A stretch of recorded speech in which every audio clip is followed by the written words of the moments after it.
Hi, I'm Scott McClymonds from Nehemiah Worldwide, and today we're going to talk about a very important topic called Commit to Communicate, a Guide for Organizational Health.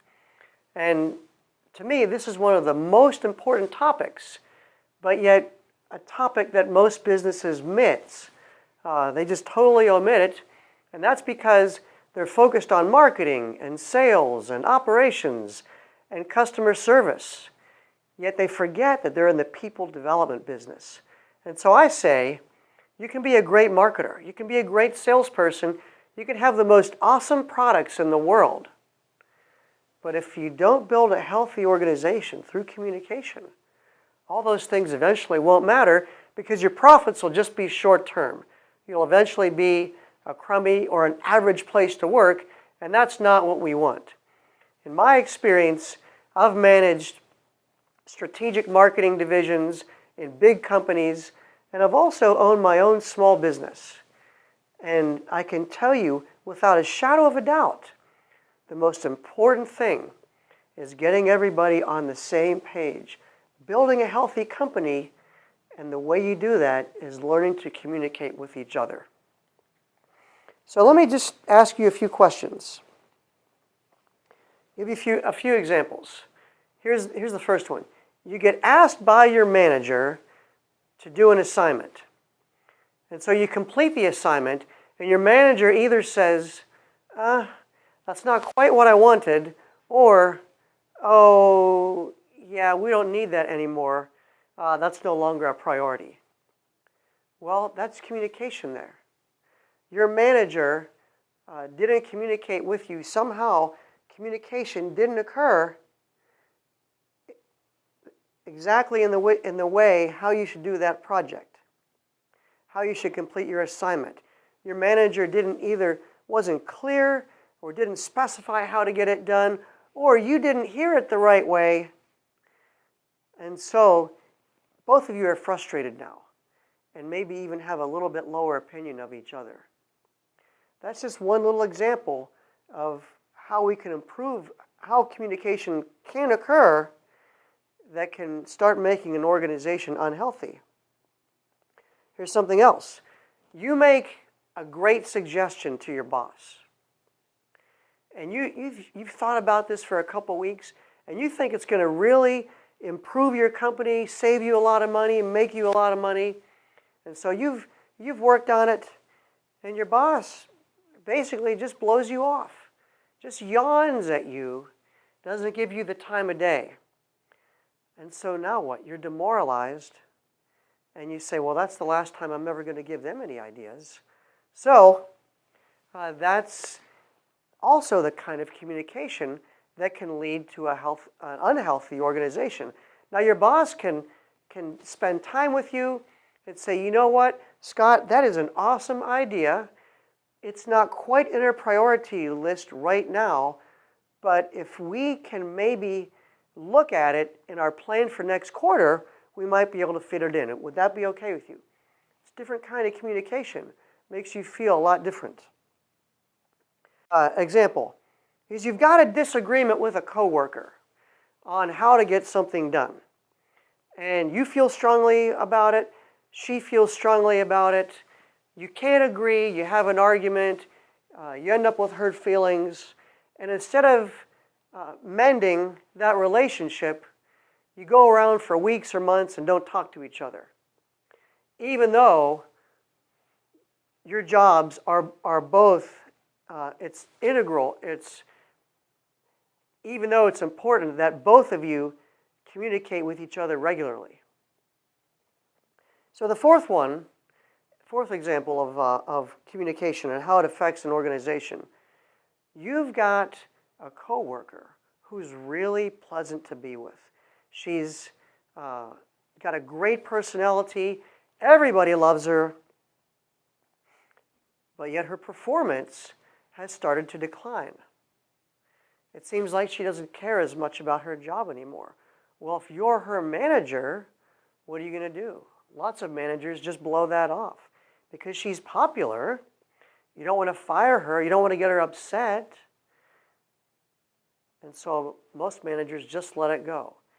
These are all examples of communication that should have been different. And if it would have been different, would have promoted a healthy company, a healthy workforce. And so that's what we're going to talk about today in terms of organizational health. So just as an overview, we're going to talk about what is organizational health? Why do we care? What is senior management's role in organizational health? And then what are the roles of different kinds of employees, middle managers, as well as non-management employees? We're going to talk about building good communication into your everyday work process. And we're also going to discuss why this is so hard for most companies, because most companies are unhealthy. Most companies are crummy places to work. We're going to talk a little bit about that, and we'll talk about leadership. And what we're going to learn is that leadership doesn't depend on your position. You don't have to be a manager. You don't have to be the executive director or a department head or any manager at all to be a leader. You can be a leader right from where you are. So, why talk about creating a healthy organization? Well, first of all, one thing that I really realized probably about 3/4 of the way through my banking career was that I wasn't really in the strategic marketing business. I was in the people development business, the people improvement business, as a manager, as a leader. And so if your company isn't somehow making people's lives better, improving your client's position, doing something for them, making them better off than they were, whether it's entertainment, whether it's food, whether it's knowledge, whatever it is, making you look better, whatever it is, if you're not making somebody better, improving them, then why should you exist? So that's an important thing for us to know. We're in the people development business. And if we're not a healthy company, how can we expect to make anybody else any better, any of our clients? So that leads right into healthy companies give better customer service. They create better experiences for their customers, and that leads to more customers, more profitability, better word of mouth, a growing company. We also want to generate high returns for our donors, if we're nonprofits, and for our investors, if we're a for-profit organization. So let's just say you're a nonprofit, and you're asking for me to give you money.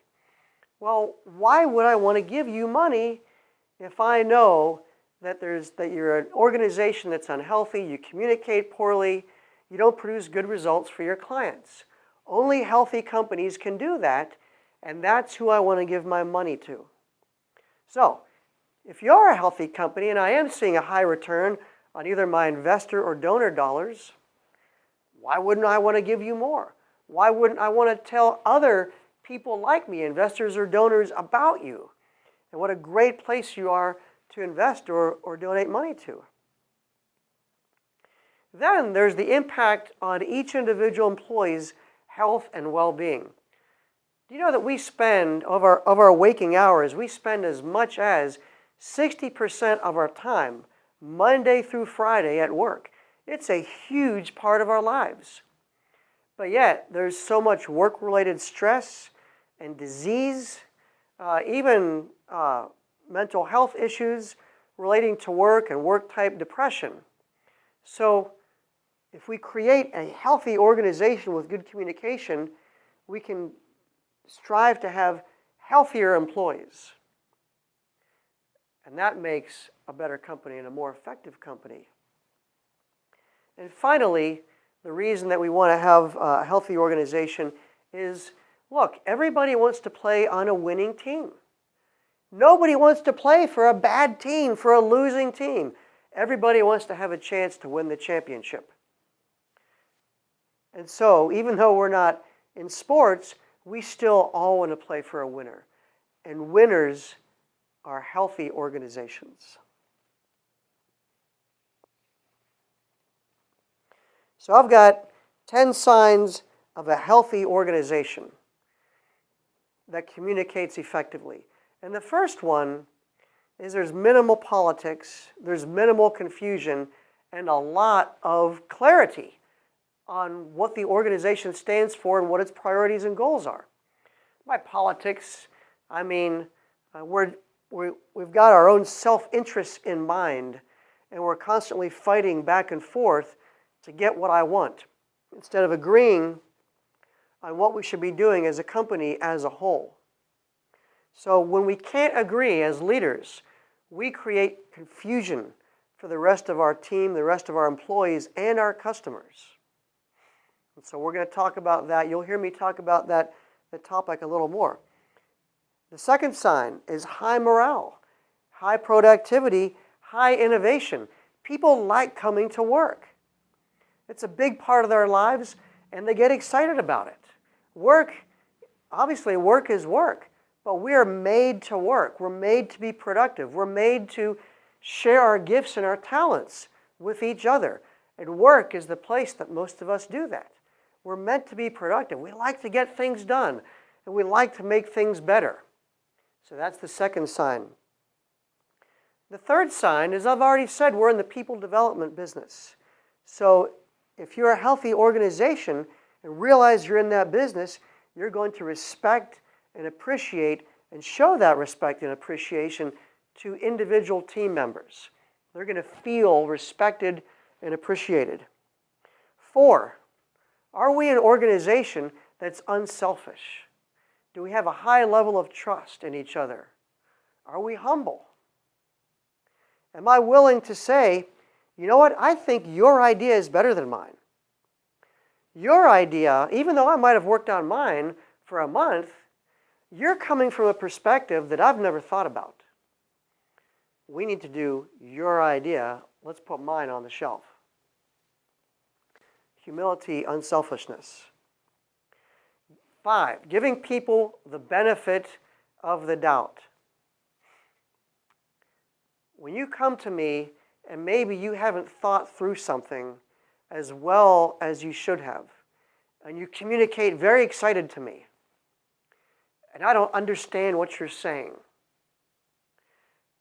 or I don't understand what you did, am I thinking, boy, Tom really doesn't have a clue. I mean, why do we even hire this guy? Or am I saying, you know, we hired Tom for a reason.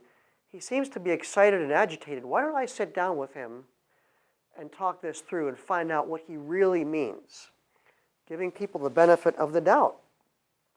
Also, are you able to keep your high-performing employees? If you can't keep high-performing employees, you'll eventually go out of business. And high-performing employees will only stay if you create a healthy atmosphere where they can thrive and do their best. Now, 8, let's talk about customers. If you've got high customer satisfaction and word-of-mouth referrals, then you know you've got a healthy organization.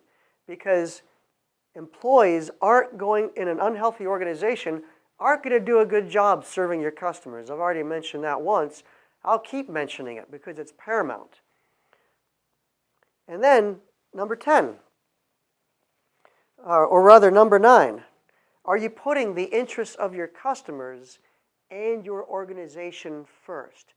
Or do the members of your team just think about themselves first, their own departments, and their own needs? Healthy teams, healthy organizations think about their customers first and the needs of the overall organization and how the organization can satisfy and create loyal customers. And finally, number 10, are you seeking and acting upon customer feedback and employee feedback? So healthy organizations, they don't assume that everything is going right with their customers or their employees. They reach out to them and get feedback. And whether the feedback is good or bad, they act on it. When my wife Cindy and I owned Busy Bees Christian Preschool, we used to survey our customers and our employees several times a year. We'd get that feedback and analyze it and go over it with the whole staff and figure out ways that we could make our company better, how we could create greater customer loyalty and satisfaction. So now, I have worked for companies that didn't do that. I've worked for companies that have launched an entire product line before without asking one customer what they thought of it. I was stunned by it. And I've worked for companies that have spent tens of thousands, even $100,000 on expensive customer research, very detailed, very useful customer research, and the company did nothing with it. So they sought their customer's opinion, and they got it, but they didn't act on it. I've worked with companies that have done the same with employees. They spend hundreds of thousands of dollars on employee research. What do you think of this, that, and the other thing? The employees give all their feedback, and management doesn't ever do anything. So what happens? The employees say, what's the point of this? I'm not answering these surveys anymore. No one ever does anything with them. So healthy organizations don't operate like that. They seek the information, they get it, they analyze it, and they act upon it to get better. And incidentally, toward the end, or rather at the end of your presentation, you're going to have an assessment tool that will enable you to kind of define how healthy your company is based on these 10 signs of a healthy organization. So we've kind of talked about some of the advantages of a healthy organization, but just to remind you, you're going to give better service to your customers, your employees are going to have greater job satisfaction, better use of their innate gifts and talents. And the company as a whole is going to be better able to take advantage of new opportunities. What if a new product line comes along? You need to develop a new product line, or you have an opportunity to build a new building, or to move into a bigger space, or to acquire a different company. A healthy organization is more able to rapidly address those issues and meet those issues, meet those challenges, those opportunities instead of a healthy organization. So, you're going to be better positioned to withstand crises. And crises occur in all organizations. They certainly did in our preschool. We were cruising along, doing some good business, and suddenly the state of Arkansas took away the funding to our low-income customers. That took about 40 to 50% of our revenue away overnight. That was a crisis. But fortunately, we were a healthy organization, and we were able to recover from that. Unhealthy organizations would have gone under. And finally, the advantage of a healthy organization is that you can grow faster and you can grow smarter than your competitors. Now, what's a sign of an unhealthy organization? I hope your wheels are spinning now about what's a healthy organization. Now we're going to talk about what's an unhealthy one, signs of an unhealthy organization. People put themselves, their departments, their careers ahead of the organization as a whole and ahead of everybody else. They've got priorities, departmental priorities are different from those of the company as a whole. So, while the organization as a whole, their priority might be to grow a certain product line. If you're an unhealthy organization, a department would be trying to grow a totally different product line. That wasn't the priority of the company overall. So you're working at cross purposes. You're not working in alignment with the company. And in an unhealthy organization, there are numerous priorities and numerous reasons, obstacles, why things can't get done, and excuses. So I worked for a company. They would have an annual planning workshop every year. It would get a couple hundred people coming to the workshop from around the company.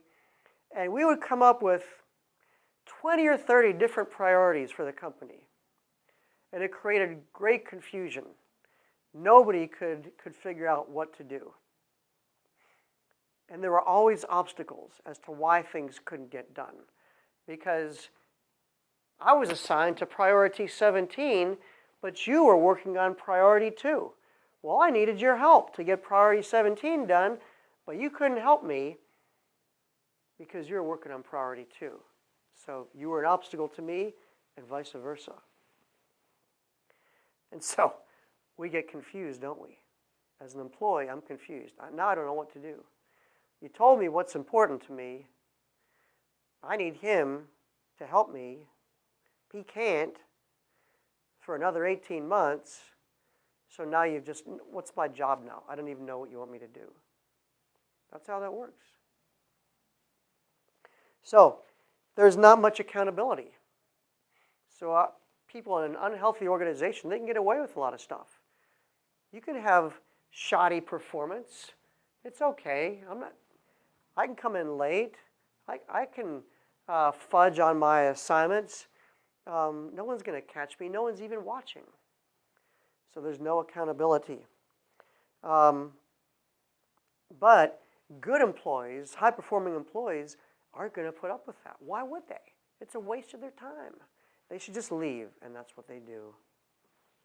And of course, in an atmosphere like that, you don't have any new ideas. Why bother?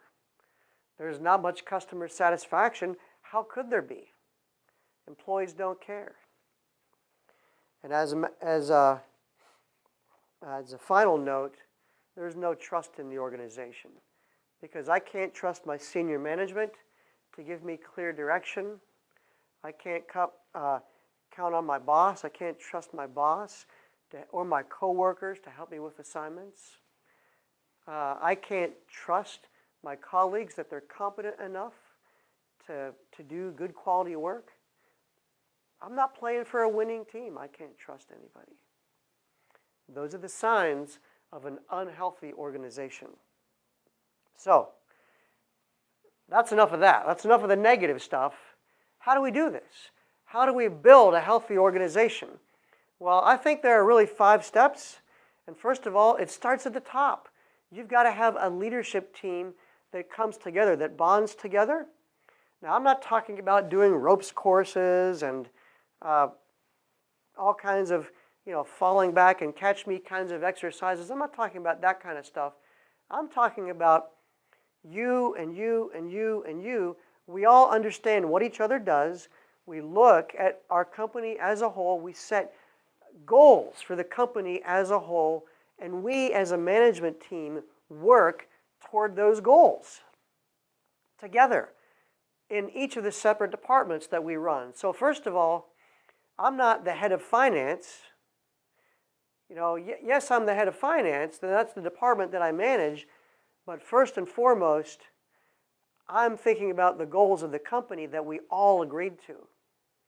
And I understand what the head of marketing and the head of operations and the head of acquisitions, I understand what those critical issues are. I understand what the CEO believes is a priority. And so we're working together on 3 to 5 priority things. And when I go back as the CFO and run my department and manage my people, I've got the priorities of the organization in mind. This can only come if we bond together as an executive management team. And second, that executive management team has to get crystal clear. Our priorities are what's important now so that that management team can communicate it very clearly, unambiguously to the rest of the organization, not just once, but over and over and over again to make sure people stay lined up with what's important. And of course, if you're communicating something over and over and over again, it can't just be the same way. You've got to find creative ways to do it. So whether that's town hall meetings with the CEO there, whether it's being in each other's team meetings, whether it's through one-on-ones with employees, whether it's through videos, whatever it is, you got to find creative ways to communicate your message. And finally, it just can't be lip service, right? I mean, it just can't be stuff that you say and communicate. You've got to make sure once you're down at your department and once you're down at the individual employee level, you've got to find ways to build those priorities into your everyday work process. So it could be that you need an extra piece of technology to help you, or extra piece of some kind of equipment, whether it's a manufacturing machine, or whether it's some kind of a vehicle, or whatever it might be. You might need something like that at the individual work group level in order to execute those priorities. So we're going to talk about that. And of course, how many times have we worked in companies and we said that certain things are priorities and then we don't do anything about it? It happens in the banking world all the time, and it happens all over the place. At Busy Bees in our preschool, I used to meet with our director every single week. And we had a list of priorities, and we measured them every single week. How many leads have we gotten? Are we on budget? What's our enrollment? What's our payroll? And so I'm talking about really key performance indicators that you measure and assess every single week to make sure that you're executing those priorities.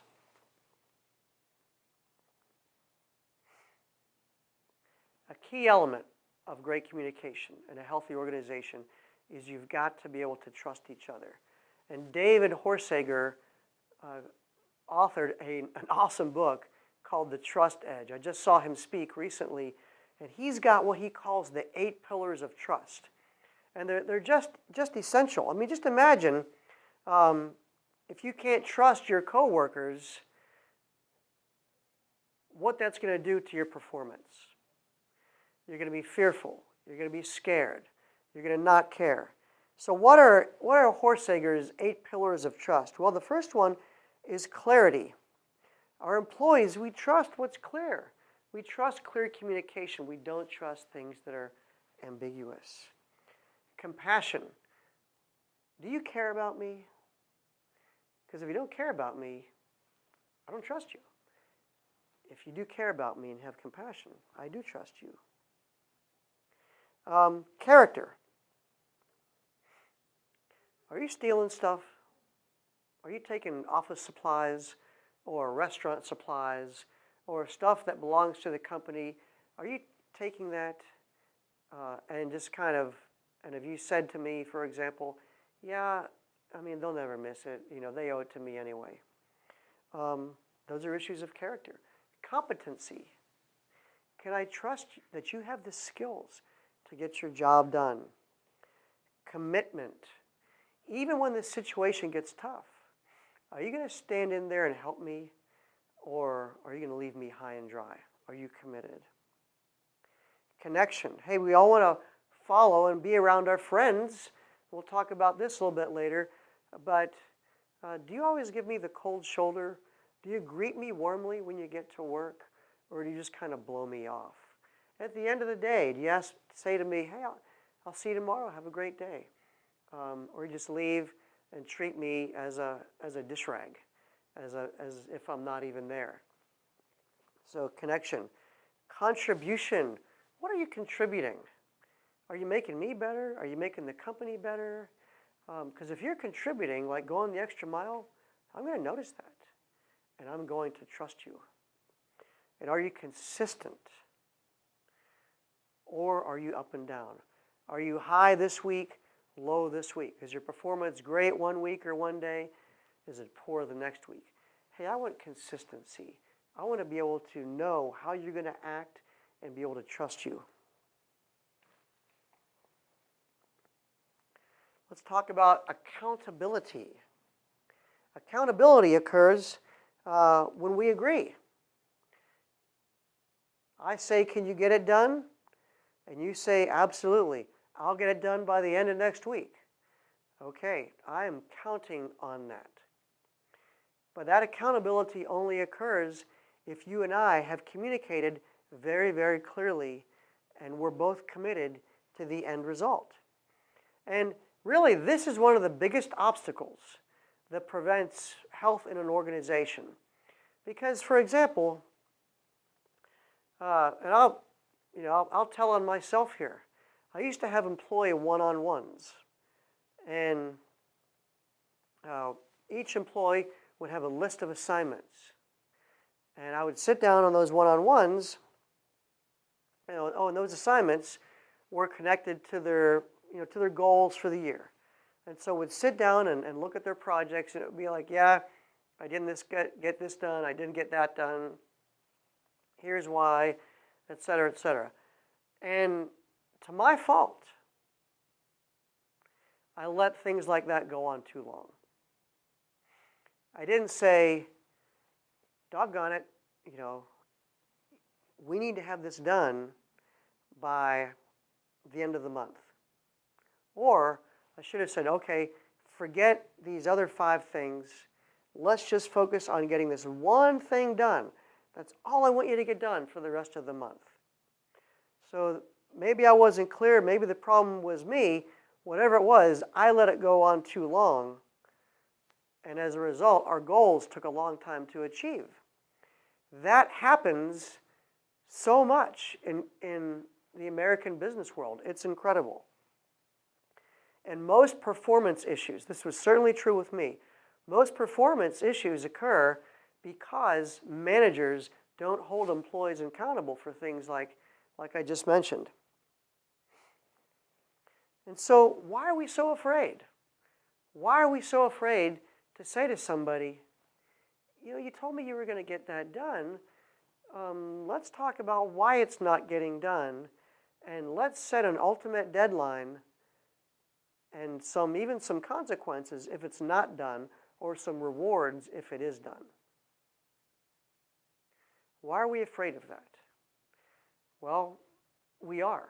I think we're afraid to upset each other. We're afraid to confront, but holding each other accountable. Even my employees need to hold me accountable. If I've told them I'm going to get them something that they need for their work, whether it's a new computer or a particular piece of software, whatever it happens to be, and it's been a couple of months or goes longer than the time that I agreed to, the employee should be able to hold me accountable without fear of me, getting back and really demoting them or being unkind in some way. Solution-oriented feedback. So I need to be able to come to you, or you need to be able to come to me, and we need to agree that there's a problem. Something didn't get done when the way it was supposed to get done, or when we thought it was going to get done. And we need to figure out answers to get it done. Okay? Not be afraid of each other. That's where we have to learn to be able to disagree, but in the end result, commit. Even if you don't agree. If I'm your manager and I finally say, I've got the ultimate decision, that's why I'm in the role. If I say, okay, I understand your concerns, but we need to get it done this way, everybody needs to agree and commit to that. So I want to talk about 7 critical questions. Clarity and what's called alignment. There really are 7 things that a company needs to wrap its collective brain around and its actions around. The first one is, and this is going to start with kind of the esoteric, the idea, and come all the way down to, operational type issues. So first of all, why do we exist? What's our overall mission? And then after that, what's our brand promise? What are we committing to our customers? Like I was saying before, how are we changing their lives or making it better? And then within that context, how do we behave? What do we value? What are our core values in our business? Do we value teamwork? Do we value creativity? Do we value small teams? Do we value quick customer feedback? Do we value open communication? What do we value? Core values, and do we act on those? How do we behave as a company? What's acceptable and what's unacceptable? Because that's how our culture forms. So then what do we do within the context of what's the purpose of our company? What's our brand promise? What are our core values? What exactly is it that we do? In the banking industry, exactly what my team did and what I do now at Nehemiah Worldwide is provide analytical and strategic marketing. That's what we do. At the preschool that we had, we educated children and kept them safe during the day. In the real estate business, we buy and sell houses. This is what we do. And so, in what we do, how do we succeed? What makes us successful? How do we measure it? Because a lot of companies are just doing, and they don't know how to measure success. And if you don't know how to measure success, you don't know how to improve. So what makes us succeed? And what's most important right now? Right now. So we might know.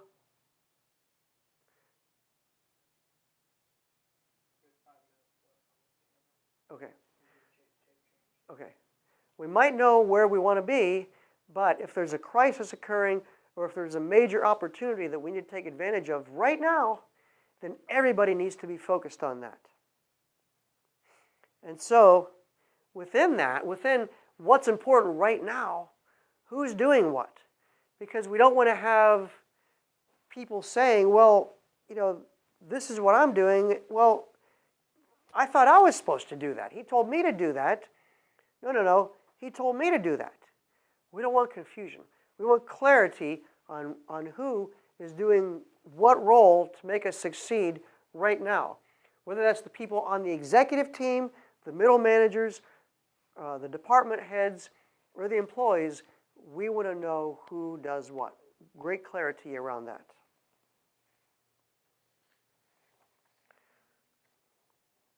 So something called the game plan captures the answers to these 7 questions. And what you do is you make this game plan, and everybody across your organization has it. So they all know what the purpose of the organization is. They all know what the core values are. They all know the brand promise, how we behave, what's important now, who does what. From a company level, but also you can drive it down to the department level. So if I manage the marketing department, or if I manage the video production department, or if I manage the finance department, I can also use those same questions to determine what's most important for my organization right now.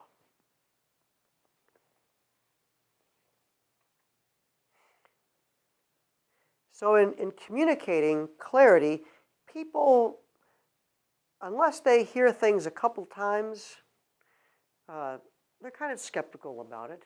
I remember a time when I introduced a new process at the bank. And I was having a meeting, training session, and there was one lady there who was a real star performer. She was doing exceptionally well at the process that I had rolled out. And I said to her, how'd you get so good at this? I mean, you're just awesome. You're smoking at this thing.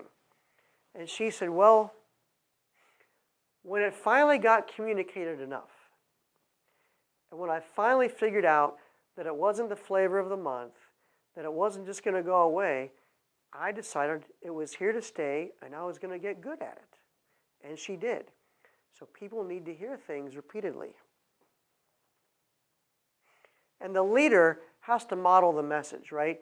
If I introduce a new process, a new way of doing business, if I want something new done, if I say we're going to have these core values, I need to live them too. I need to be the main one that you can look to and say, that guy's a real example.